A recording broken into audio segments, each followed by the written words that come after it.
দেগঙ্গা সদস্যতা অভিযানে মিঠুন চক্রবর্তী কেন্দ্রীয় নেতৃত্বের দেওয়া সদস্যতার টার্গেট পূরণ করতে দেগঙ্গা বিধানসভার কলসুর গ্রাম পঞ্চায়েত এলাকায় সদস্যতা অভিযানে বিজেপি নেতা তথা অভিনেতা মিঠুন চক্রবর্তী।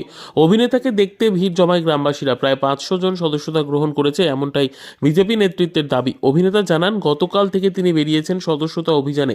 মানুষের মধ্যে উৎসাহ রয়েছে, এটাই চাই। কেন্দ্রীয় নেতৃত্বের দেওয়া টার্গেট আগামীতে পূরণ হবে। সবসময় টার্গেট একটু বেশি দেওয়া হয়। বাংলাদেশিদের কাছ থেকে ভারতীয় পাসপোর্ট চক্র উদ্ধার হচ্ছে, এর দায় সরকারের। জাল আধার পাসপোর্ট উদ্ধার, এটা আমি অনেক আগেই বলেছি যেটা হচ্ছে আমাদের দেশের জন্য ভালো নয়।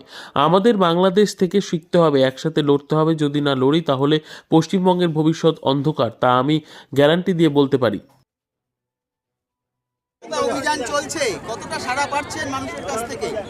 এখনো অবধি তো আমি তো কাল থেকেই বেরিয়েছি, বাট যতটুকু দেখছি খুব ভালো একটা উৎসাহ রয়েছে সবার মধ্যে। এটাই চাই, সবাই বেরিয়ে আসুক, যতটা সম্ভব হোক। জানা যাচ্ছে যে টার্গেট দেওয়া হয়েছিল বঙ্গ বিজেপিকে, তা এখনো পূর্ণ হয়নি। যে টার্গেট সদস্যতা করার জন্য যে টার্গেট দেওয়া হয়েছিল তা এখনো পূর্ণ হয়নি। হয়তো আগে আগে হয়ে যাবে, এখন কেন ভাবার? টার্গেট মানে একটা টার্গেট দেওয়া হয়, বেশি বেশি করেই দেওয়া হয়। এই নাকি ওইটা করো, আমরা যদি 12 বলি তো 10 হয়, অ্যাকচুয়ালি 10ই টার্গেট, সেইভাবে ভাবা হয়েছে। সাংসদ কল্যাণ ব্যানার্জি বলেছেন যে অভিনেতা হিসেবে আপনাকে শ্রদ্ধা করেন, কিন্তু রাজনৈতিকভাবে আপনি শেষ, আপনি ভেসে উঠতে চাইছেন, কি বলবেন? কী বলছে? সাংসদ কল্যাণ ব্যানার্জি বলেছেন আপনি রাজনৈতিকভাবে শেষ, আপনি অভিনেতা হিসেবে আপনাকে শ্রদ্ধা করেন, কিন্তু আপনি রাজনৈতিকভাবে ভেসে উঠতে চাইছেন, কি বলবেন? ভাই যে যা বলতে চাই বলুক, আমি কার জবাব দিচ্ছি। এই বাংলাদেশের যে পরিস্থিতি, উত্তপ্ত পরিস্থিতি, এবং সেখান থেকে দেখা জায়গা থেকে বাংলাদেশের ভুয়ো পাসপোর্ট উদ্ধার হচ্ছে এবং চুপ করেন না यार। বাংলাদেশের ভুয়ো পাসপোর্ট নিয়ে পশ্চিমবঙ্গের বিভিন্ন জায়গা থেকে এনআইএ বা কেন্দ্রীয় সংস্থা তারা গ্রেফতার করছে।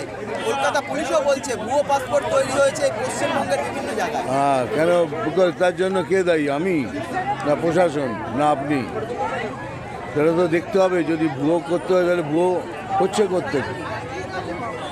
জাল আধার কার্ড, জাল পাসপোর্টে ছেয়ে গেছে, চক্র চলছে একটা। এই জোরে বলুন। জাল আধার কার্ড, জাল পাসপোর্টে পাসপোর্ট, একটা চক্র ছেয়ে গেছে। বাংলাদেশ থেকে অনুপ্রবেশ একের পর এক বেড়ে চলেছে, কি বলবেন? এই যে আজকে বলছেন, তো এটা আমি অনেক দিন আগে বলেছি যে এই যেটা হচ্ছে সেটা কিন্তু আমাদের দেশের জন্য ভালো নয়। আমাদের বাংলাদেশ থেকে শিখতে হবে, আমাদের একসাথে হয়ে লড়তে হবে। যদি না লড়ি তাহলে পশ্চিমবঙ্গের ভবিষ্যৎ অন্ধকার, আমি গ্যারান্টি দিয়ে বলতে পারি। রাজ্যের পুর নগরোন্নয়ন মন্ত্রী ফিরহাদ হাকিম বলছেন বর্ডার সিকিউরিটিদের ঘাড়েই দোষ চাপাচ্ছেন, যে অনুপ্রবেশের ক্ষেত্রে তাদের ভূমিকাটা বেশি। আমি দেখুন, বর্ডার সেক্রেটারি ওপর দোষ চাপাচ্ছেন, কোত্থেকে কী হচ্ছে সেটা তো আমি নিশ্চিতভাবে বলতে পারবো না। তবে রাজনীতিবিদরা এরমভাবেই কথা বলে, তাই উনি বলছেন।